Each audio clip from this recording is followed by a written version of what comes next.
All right. Well, good morning, folks. Thank you for attending today's webinar on IUL misconceptions. My name is Bernard Jeter with Insurance Advisors Direct. And as you know, Insurance Advisors Direct is a full service IMO slash FMO. And I don't know if folks are aware, and we're trying to build up our life and annuity program, letting folks know that we do offer life and annuities as well, besides Medicare. So we have Chris Schieffer joining us today, but he just needs a couple of minutes, running late today. He's over in Chicago area.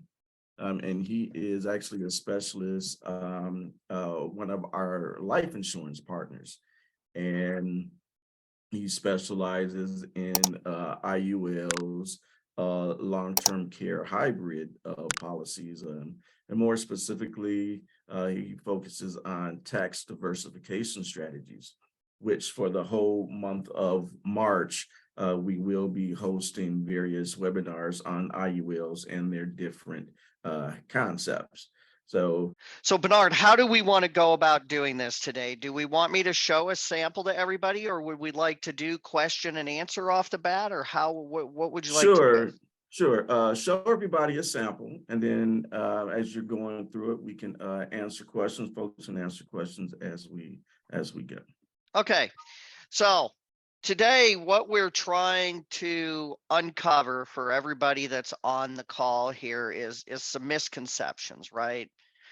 Some things that people might think when they hear IUL, or more importantly, when they just hear, financial planning and things that they could do for their clients, right?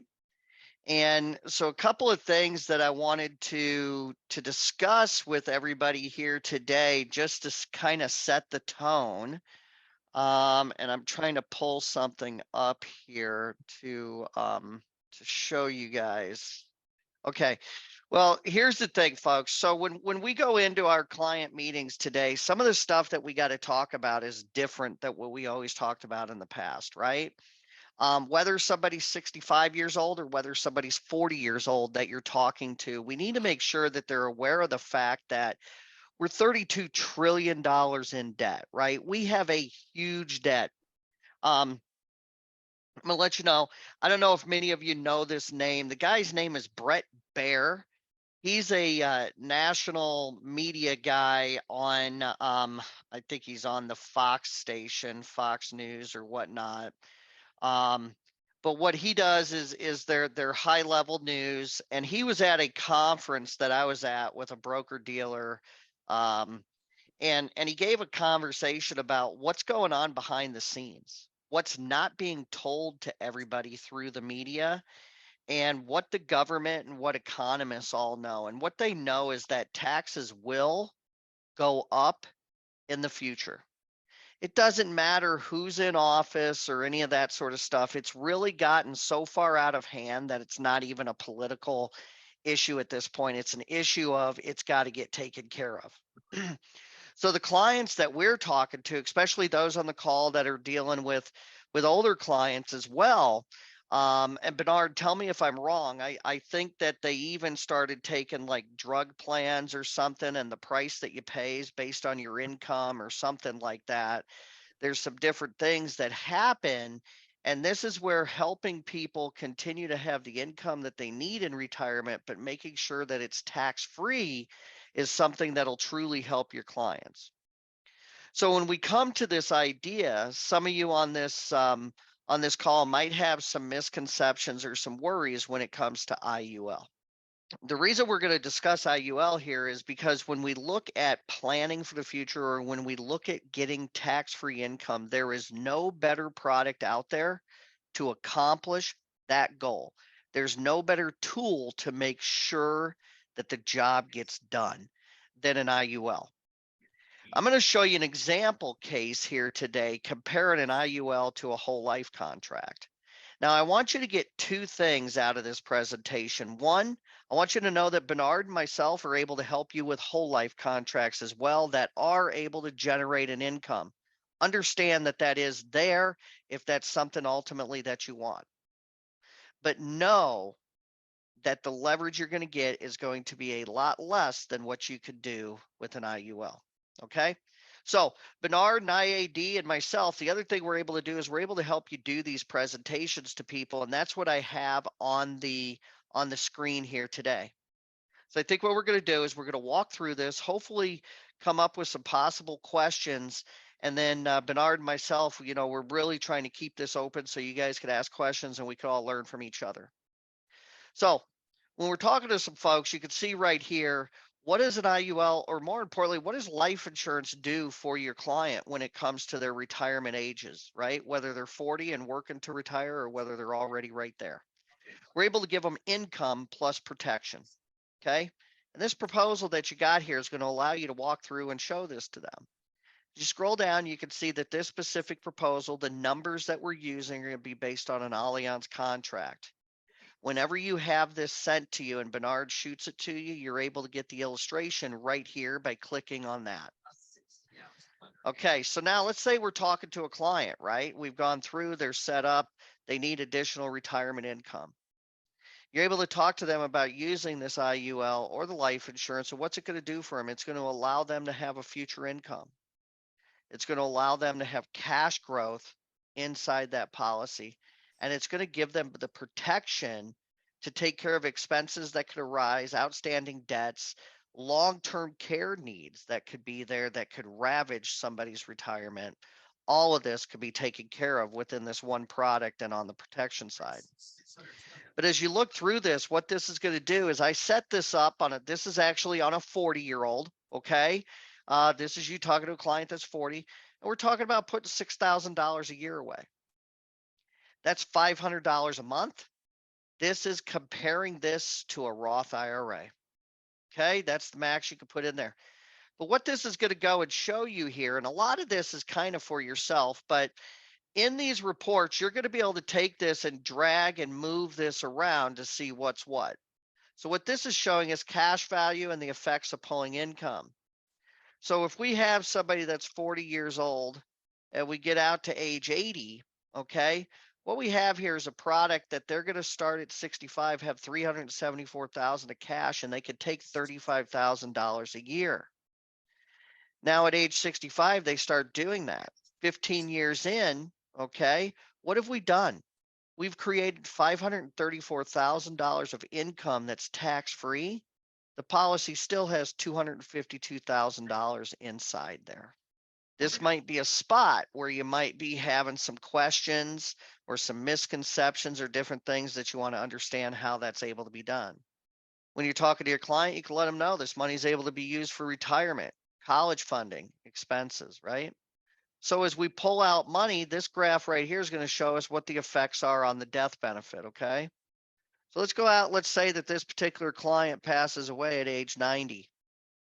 Here's what would have happened for this client. They would have started with a death benefit of 100,000. By the time they were 65, the death benefit would have been 474,000. They turned around and took out an income to the tune of $35,000 a year, which gave them a total tax-free cumulative income of $890,400. They pass away at age 90, they still got a $267,516 tax-free benefit to their beneficiaries.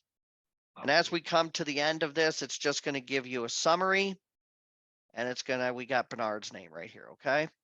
So I know this might be a tad weird, but I'm trying to do a couple things at once, show you some of the stuff that you have that you could use with your clients to present some of these things.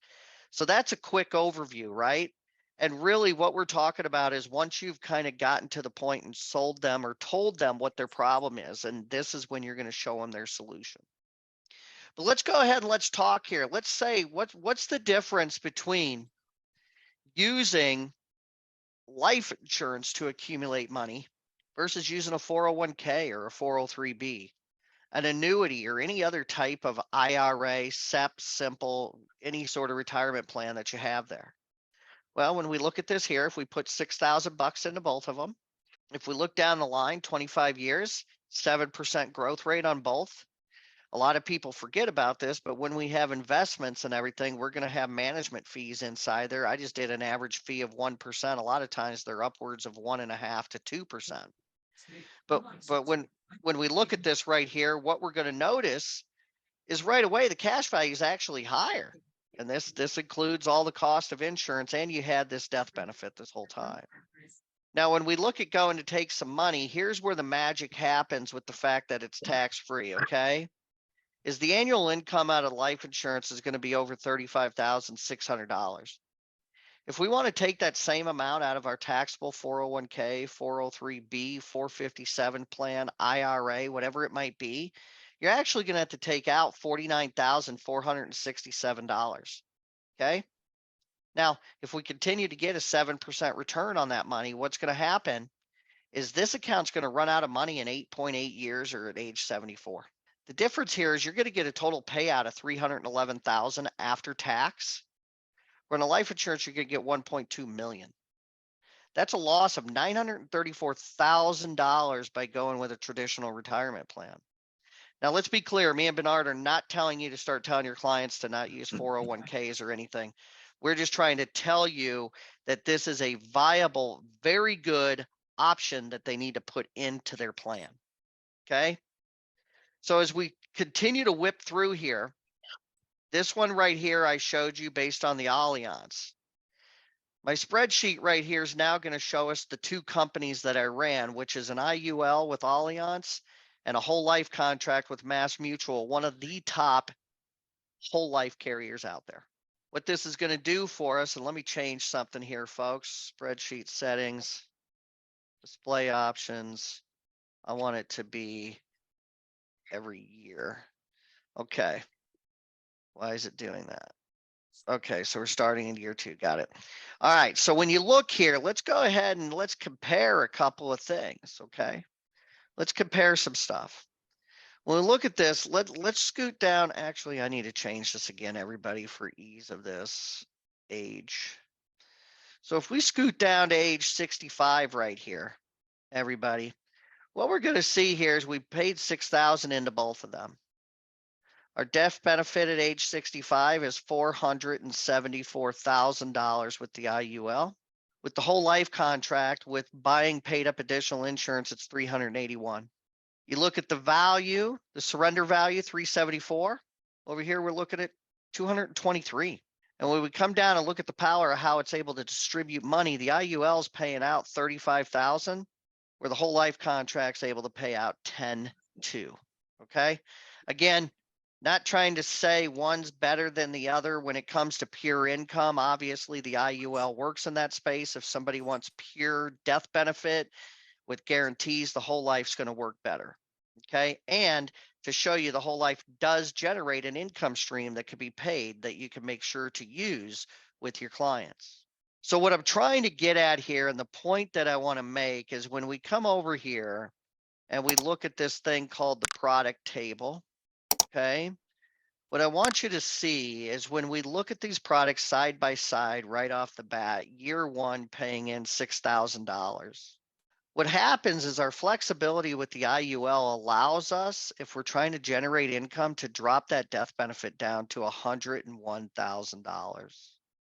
With an increasing DB, you're able to do that. And that's why we're able to generate a higher cash growth out of this, where the whole life plan is not as flexible. Actually gives you $226,000 of death benefit. Because of that, you got a whole lot more cost wrapped inside the program. Okay. You got guarantees and different things, but there's a lot of costs wrapped inside that program. So you can see with the cash value being different, we're only able to generate a little over 10,000. But notice when it's all washed out and done, even though the death benefit's higher at the beginning, when we come back and look at the back end, year 60 on a 40-year-old that's age 100, that IUL's got over $200,000 of death benefit, where the whole life's only got 50,000. So when we start talking about misconceptions and different things, one last one that I want to get that I probably didn't do a good job showing here is sometimes people say, hey, but universal life, variable universal life, index universal life, they don't have guarantees. Yeah, they do. The guarantees just don't show as strong on paper because the premium that we pay generally in there is less than what we pay in to a whole life contract. So if I was to do this on a completely different way of putting this together, and I just said, hey, let's buy a $100,000 policy for on the whole life side and the IUL side, you're going to see a much different cost, right? The whole life is going to cost a lot more. But when we make those costs, when we make the premium that goes in the same, we're able to generate guarantees and stuff that actually are very close to the same, and we're able to put that IUL in a good light. So that's what I wanted to, well, here, I'll show you guys this too. There's other charts that we could go through that you guys will have access to use that you could go through. This is a chart that's going to compare Allianz and Mass Mutual with cumulative income, premium, death benefit, IRR, surrender values, and you're able to pull these things around and it moves all the numbers. You guys have this all available to you, and then we have it as a single view, looking at Allianz and what happens, looking at Mass Mutual and what happens under the different scenarios. So a lot of this stuff is great, so you could use it to talk to your clients. Hey, Bernard, that's my quick little presentation here. I see that we had one question that popped up. I don't know if it got answered. It looks like it's gone, but why don't we open it up and let's just take some questions and let's see what we can hammer out here. Yeah, guys, actually, you can unmute yourself and then, just ask any questions that you may have on IULs. I know I have a few, but I'll let you guys get started with the questions. Or if you're not able to speak, just type your question in. Guys, we want to see Bernard smile. We don't want to see him frowning. Let's get some questions going. All right, so actually I have a question. Well, Chris, when it comes to IULs, how does an IUL work? What feeds that cash value? Well, so the difference between let's talk generically on products, right? Mm-hmm. So when we look at life insurance, we have two big different categories, right? We have term insurance, which is just what it is. It's a period of time. Term insurance is a good product that accomplishes what it needs to accomplish for certain people at periods of their time, right? Then we have permanent insurance, which is insurance that grows cash and will last for your whole life. Now, when we look under the permanent insurance umbrella, we have whole life insurance. We have universal life insurance. Then when we look under universal life insurance, we have our traditional ULs, we have our GULs, we have our IULs, and we have our VULs. And so when we look at these, the main difference when we look at permanent insurance is whole life is going to grow with a dividend that gets paid each and every year, assuming that the company declares a dividend and is profitable. Dividends are not guaranteed. Okay, that's a non-guaranteed part of that contract, and that's that. On universal life, whether it's a UL, GUL, IUL, or VUL, they grow with interest. So now the difference is, how do you get your interest, right? On a traditional universal life, that's just a fixed interest that the company declares every year. On an IUL, the interest gets credited based on an index. Okay. The index then is going to go ahead, and that's where you get your interest credited. Okay. So let me go in here to this illustration. Bernard, is this able to be seen pretty clear on the screens? Yeah. So here we have a question right quick for you, Chris. Yeah. Says, I have a lady want to put money in a Roth. Should I use an IUL? She owns a nail shop. Say the question again. I'm sorry. She wants to put it in a Roth IRA, but the agent's asking, should they use an IUL? Correct. If she doesn't use the IUL, how is she going to set up the Roth IRA? That's a question I have, but I would use the IUL and I could go through why if we could open up a conversation on that.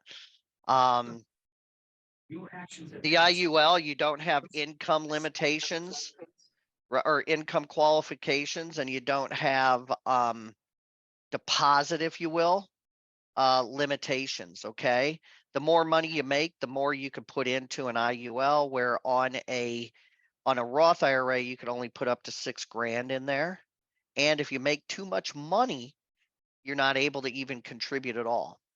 Plus, if this person that owns the nail salon, if they have any other investments or anything set up, I would argue, why not use an IUL to have a different type of growth feature that'll work different than any of the investments that she currently might have in the stock market. Okay.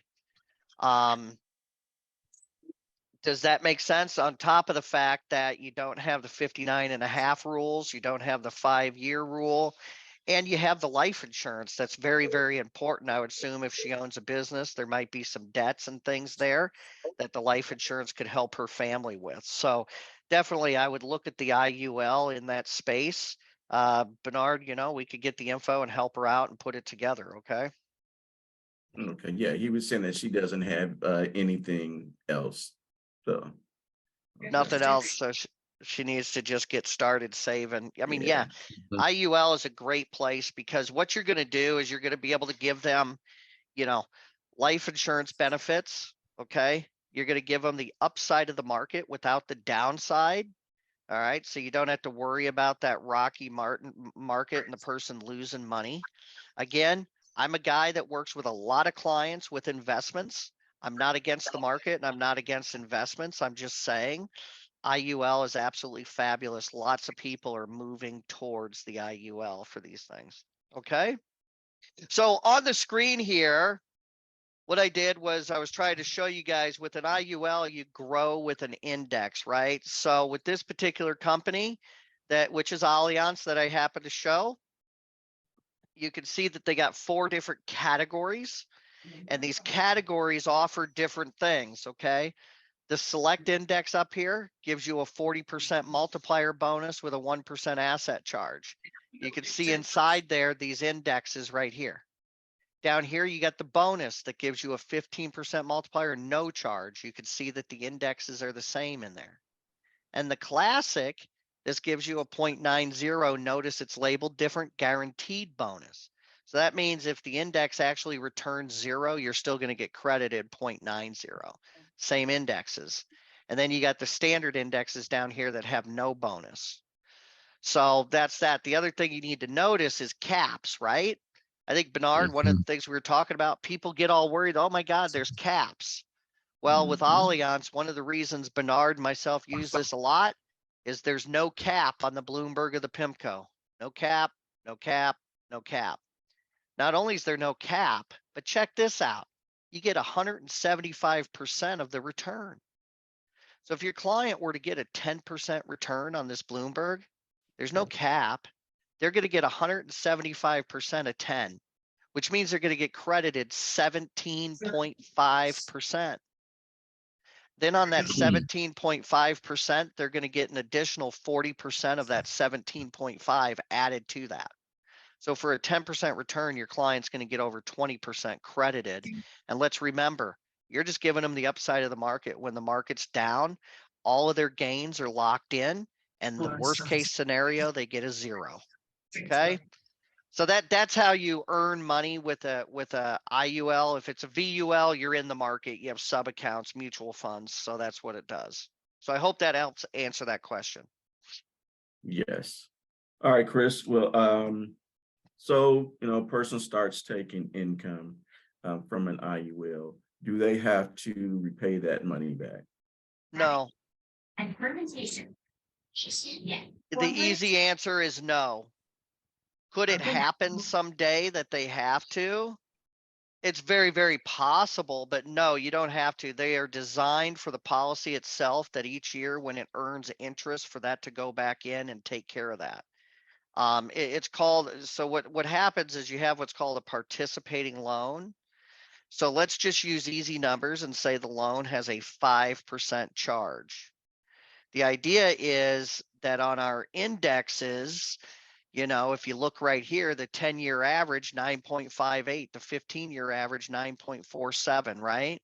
The idea is you're actually earning 4% more, 4.5% more than what the interest charge is, right? So this is going to cover up the cost of the loan, and then it's going to be putting 4% of the growth back in towards what you took out. Okay. So you don't have to pay it back.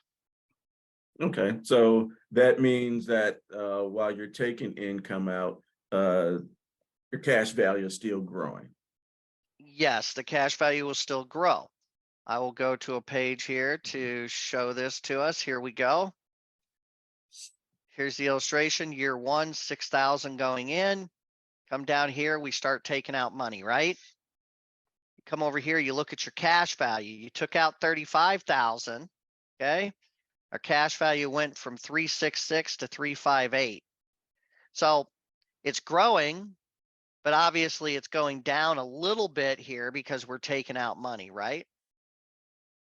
So that's the deal. What the beauty of an IUL is, the interest that you earn is based on the accumulation value. So that's what you're earning it on, the bigger number, not the smaller number. Make sense? What else you got, Bernard? I know you probably touched on it already, but how much are the fees within an IUL, or where would you see the fees come in at on the IULs? Well, the fees, in IULs, I love how everybody likes to call them fees, right? It's really just the premium. It's the cost of the insurance, because on a whole life you have fees too. It's just not looked at it that way, right? It's just all wrapped in there. But what you can look at here when you look at an illustration, policy credits and charges, okay? So when you look right here, here's year one, $6,000 in. You ended up getting a interest credit of 207 that year. You had policy charges of 1,210. And so you could see here's your accumulation value and your cash value. Notice our policy charges bounce around a little bit.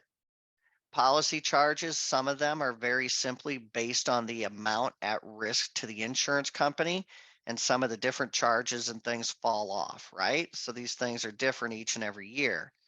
When you come over here, there's another page, I believe, that'll show us right here. You can see there's a premium charge, the policy fee, the per unit charge, which you can notice the per unit charge drops off at year 15, right? Cost of insurance. Okay. So there you go. That's that. A policy fee. I mean, whole life policies, term policies, a lot of them have policy fees, right? Anywhere from 40, I've seen 40 to 150 bucks, all the different companies. Premium charge, you'll notice right off the bat, it's 480 bucks, but then it drops down to 240. Okay. So this is sort of how and what happens with how the things work. But the idea is our policy charges are not astronomical over here, right? They're not astronomical.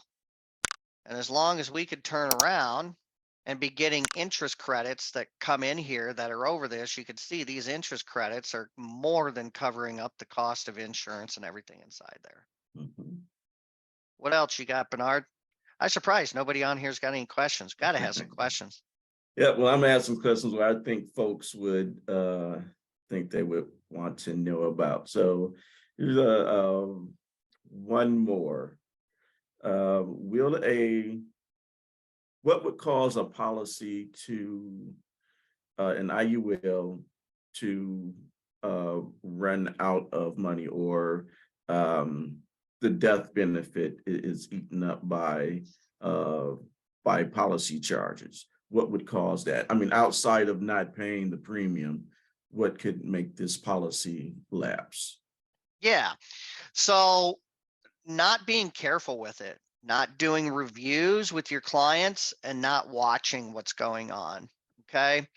But if we look right here, let's just go right over here. Let's do this. Let's go right here. We're not paying in any more money. Okay. We earned interest of this year, okay, of $29,518. The policy charges were $584. The loan charges were $965. What would cause this to lapse? Where people struggle with this is when they say, hey, I don't want to take out $35,000. You know what I want to do? I want to take out $300,000. I want to take that all out right now, and I'm just going to keep $66,000 in there, and I'm not paying in anything more. What you're going to see happen now is these numbers here, these policy charges and these loan charges, you're going to see these things flip around, right? Your costs are going to go extremely high, and your cash value is extremely low. Okay. So where you run into problems is when you start taking out too much money too fast. Does that make sense? So the golden rule here is, you really want to be taking around 6 to 10% per year of what your cash value is in here. That's kind of what you want to look at it. So you'll notice about 10% of this is like $36,000. You'll see the income's like 35,600, right? So that's kind of what our number is that we look at. As long as you're doing that with the way everything else works, you'll be in good shape. But we are going to have years where you get a zero. Me personally, with my clients, when I have a year that I get a zero, let's say that it's right here. Okay, we got a zero. Okay, well, you have policy charges and you have loan charges. Okay. This is where we got to talk to our client about the idea of one, we got to change our loan option. We need to change it from a participating loan to a wash loan. That will get rid of our policy charges. This number will go to zero. And then what we need to do is we need to tell our client, we really probably should pay in $700 or whatever you can afford to cover up some of these policy charges to keep everything up to snuff in the way it is. I hope that makes sense to everybody. But one of the beauties let me say something that I didn't say, misconceptions. Misconception is that when you look at an IUL illustration and you lay 3 companies in front of you, the misconception is the one that has the highest cash value and the highest death benefit and the highest distributions is the best policy. That is a good indicator of looking at stuff, but that's not always the truth. And one of the things on why I use probably 95% of my cases with Allianz is because Allianz allows you to change your loan options, right? So let's think about something here. We got a person that's in an IUL, they're taking money and they have a participating loan, which means they get charged a 5% cost for that loan. But the idea is all your money over here, everything's still participating in the index. So if we turn around and we get that 9% positive arbitrage, that means that we covered up the 5 plus we still made 4%. Okay. Well, let's say our client's been doing that. Everything's been going good. And we roll into 2023, right? Well, you know that 2022 wasn't a good year for the market. And you're looking at 2023 thinking, my God, I don't know what's going to happen. Well, this is where Allianz will allow you to change that from a participating loan to a wash loan. And you could do that year to year with Allianz, which means now your client is not going to get charged 5%. You're not going to earn any interest on the money because it's not participating, but you're not going to get charged anything. Okay. So with that being the case, we've now solidified our policy and made sure that we're not going to have a big charge that comes out of here when we're earning no interest. So know this too, a misconception is don't think that what you see on paper is what makes it the best. You need to really realize, hey, has this company held their caps? What's this company's participation rate? Okay, what are some of the features in there? Do they allow me to change my loan from a fixed loan to a participating loan to a wash loan at any given time? Do they allow me to change my indexes year to year? Do they have rate locks so that I don't have to be just sitting there waiting, hoping and praying that the year turns out good? These are some of the things that you need to think about. So I hope I answered your question, Bernard, or at least gave people a skeleton or a map that they could think about, because the bottom line is an IUL or UL versus a whole life. The risk is, here's the risk, that you will never monitor it or pay attention to it. That's where whole life comes in. If your client does not want flexibility and they don't want to be watching things and they don't want to do an annual review with you, you know what? The whole life might be the place to go. But you lose all the flexibility. You lose all the ability to adjust premium. You lose the ability to put in extra premium or less premium. This is where an IUL is great. As long as somebody's going to keep an eye on it and look at it year to year, you can make the adjustments and the policy will be just fine. Okay. All right, Chris, we have one question. So if wash loan instead of participating loan, does the loan come out of cash value for the year? So if you use Well, yeah, a wash yeah. loan, Yeah, it does, and you're not going to earn anything back on it. Okay, so for example, when you look at this, let's look at the first year. What this is showing us is that we took out $35,616. Actually, let's look at the second year. It's better to give us an example. 35,616. You can see that the cash value was 366,000 before. Well, we took out 35,000, but we also, because it's a participating loan, we had a credit. We had interest credits of 31,230 go back in. So you'll notice that the difference between the two is what happened right here. That's why you don't see that policy going down by, or that cash value going down by a full $35,000, right? Well, if you change it to a wash loan, you're not really going to have any interest credits on the 35,000 that you pulled out of there. Okay. You're still going to get interest credits on the stuff that's left in there still. It's just this particular loaned amount that you pulled out will not get any credits to it. So you're going to see a bigger gap in the difference here. Did I just answer that right, Bernard, or am I being wishy-washy? No, you answered that right. Kind of hard. So another thing you'll notice as the cash value is going down, notice the accumulation value, because this is what you earn interest on, because you earn interest on everything. Even if you pull out 35,000, you still earn interest on that as long as you're in a participating loan. What you'll notice is this is always going up. This is the number that you earn your interest on. Okay. So for example, this is why IULs are great. You go to age 80 and you get a 7% return, you're not getting credited 7% of 252. You're getting credited 7% of $1,041,410. Okay, that's why IULs work. That's why they're great. And remember, it's because when you take money out, you're taking a loan from the insurance company. All your money stays in there. So you still get to earn on that. All right. That is what the magic is right there. So Ronald has his hand raised. And go ahead, Ronald. Yeah, I know that the death benefit is a non-taxable event, but what happens if someone decides they want to cash out their policy?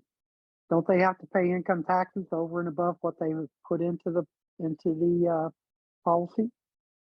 Definitely, Ronald. That's why we don't buy life insurance policies to grow the cash to then surrender them all the way out. Okay, that's why we don't do that. What we do is we buy them to generate an income or to generate a death benefit and to just take loans here and there. Make sense? So it's just important to let your client know that. Oh yeah, definitely. Yeah. Life insurance is tax-free as long as the policy stays in force. If they ever want to take a bigger amount of money out of that account, what they need to do is they need to leave enough in there that they could do a reduce paid up. Okay. Meaning, like, if we look at what I have on the screen at age 80, if they decided they didn't want this anymore and they wanted to take that $252,000, you need to say to them, hey, look, let's just take out 200. We're going to leave the 52 in there so we could buy a reduced paid up policy and be done with it. Yeah, makes sense. Thank you. All right, that's all the questions I have. Are any other questions from the audience? Okay, so what's going to happen? No, go ahead, Ms. Phyllis. Here, and you can unmute yourself. Nope, you're going to have to unmute yourself, Ms. Phyllis, or type in your question. Nope, unfortunately, I cannot unmute you on my end.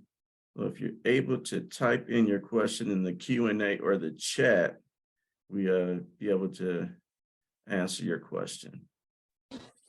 Oh, there we go. Okay, can you hear me now? Yes, ma'am. Okay. So is it absolutely necessary to take out a loan to avoid any taxes on the cash accumulation? Or is it the fact that you take out a loan less than the maximum against the death benefit? And I don't know if I'm asking that correctly, but the main thing I was asking is it absolutely necessary to take out a loan to avoid any tax consequences? Chris, we can barely hear you. Oh, sorry, I had moved my thing. My mouthpiece was sticking straight up in the air. So Phyllis, what you're asking is a loan the only way to take money out of the policy? Not necessarily. Let's say you don't want to take a loan out and you just want the money to grow. Are there any tax consequences against doing that? No, not at all. You could leave everything in there. You don't have to take anything out ever. Okay, that was my question. Okay, yeah. And so the other thing too, just to piggyback on what you were asking, what I want to know is technically you could take a withdrawal out of these policies too, which sometimes people do that, but it is distinctly different than taking a loan. If you take a withdrawal, you can never put the money back in there. It's gone, it's out of there, and there's nothing you could do. It comes off of the death benefit, it comes out of the cash value, it comes out of the accumulation value, and it's gone. But that is a way that you could do that you don't ever have to worry about having charges for that. Okay. And some people do that if they have a large amount of cash inside the policy and they really don't plan on taking loans or doing anything like that at any other time, but they need some cash. You could take a withdrawal out and then you don't have to worry about, cost. All right, folks. Well, next steps. After this webinar, I'm going to give everyone a call. We'll talk about IULs, and we're going to do is get everyone contracted with Allianz. Like I said, that is, we probably do 95% of business with Allianz. Let me ask you a question, Chris, because every carrier won't work for everybody. What is another carrier you would recommend for folks besides Allianz? So I do a lot of work with Nationwide. Nationwide has a nice IUL that has a low cost inside it. So you don't have to get huge returns for the thing to actually grow cash. And it has some really solid indexes as well. I use a brand of Nationwide that has indexes developed by a Nexus. And it has a true long-term care rider on there that is indemnity style. That's something that I think we're going to talk about at another time with everybody. So Nationwide's a good one. Protective has a solid IUL that's designed for if you run into a client that has an old UL that's not doing well. We take a lot of those like Midland, some North American, different things like that. We'll take a lot of those that aren't performing well and we move it over to Protective because it's low cost and they're able to give them stronger guarantees and a policy that'll last longer. LSW, they have living benefits. If somebody wants living benefits to talk to their clients about, that's a hot topic with some folks. So, I mean, there's a whole lot of them. AIG has a solid program as well. It really depends what somebody's looking for, right? Yeah. Do they want cash growth and income? That's Allianz. Do they want straight death benefit? That's where Nationwide comes in because it could give strong growth, death benefit, and an income if needed. Do they want long-term care? That's a different type of product, right? So I don't know. I hope I'm Yeah. answering your question. Yeah. So, folks, and what Chris and I will do, you have a case, just give me as much information as possible. And then, get with Chris, and Chris will, we'll talk about it, and then we'll find out maybe what the best solution is for this care. And that solution may not be Allianz, it may not be nationwide, but we'll put it together for you. And if you have questions, well, we'll be glad to do a Zoom call with you to go over the illustration to show you how to present it to your client. So we're here for you every step of the way, except for the part where you actually meet with the client and close the deal. We'll be all that back office support for you. Yeah. Can I say one thing as well? Yeah. I wanted to say, right now also Allianz has a great program going on that is, any of your clients that apply, as long as they get a standard rate, Allianz has given them a rate boost up to Preferred Plus. Okay. So right now is the time, if anybody, if any of you got clients that sit in this range where they need to be saving for retirement, get a hold of Bernard, get the facts of what the person could afford and what it is. And now's the time, because you could get a lot of your people that are standard, you could get them to Preferred Plus with Allianz. Okay. Yep. So yeah, again, I'll give everybody a call. We'll have our onboarding team actually send you the contracting, our Assurance Bay contract link to fill out the electronic contract for Allianz and go from there. And with that, that actually gives you access to a whole bunch of other stuff that we have available to you. And we'll step off topic, but our Vive Term Life platform, or if you, so you want to do a seminar, we have our Retirement Roadblocks seminar platform, which you'll have access to. And then I think maybe our last or second to last IUL webinar, we're going to be talking about tax diversification strategies. There's a presentation for that where you'll also be able to do seminars, and maybe for some of you, we'll have a sweet treat for you with the actual tax diversification seminars. So yeah, like I say, that's what we have to offer. And folks, if there's no other questions from you, we'll end this today, and then we'll see you in 2 weeks, March 15th. I believe it's March 15th.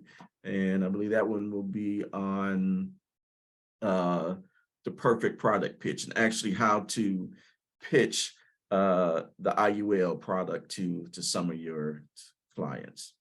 All right, folks. So if that's it, Chris, thank you, my friend. And like I say, we'll see you folks in 2 weeks. So enjoy the rest of your day, folks. Take care. Thank you, everybody. Thanks, Bernard. All right. Bye. Bye-bye.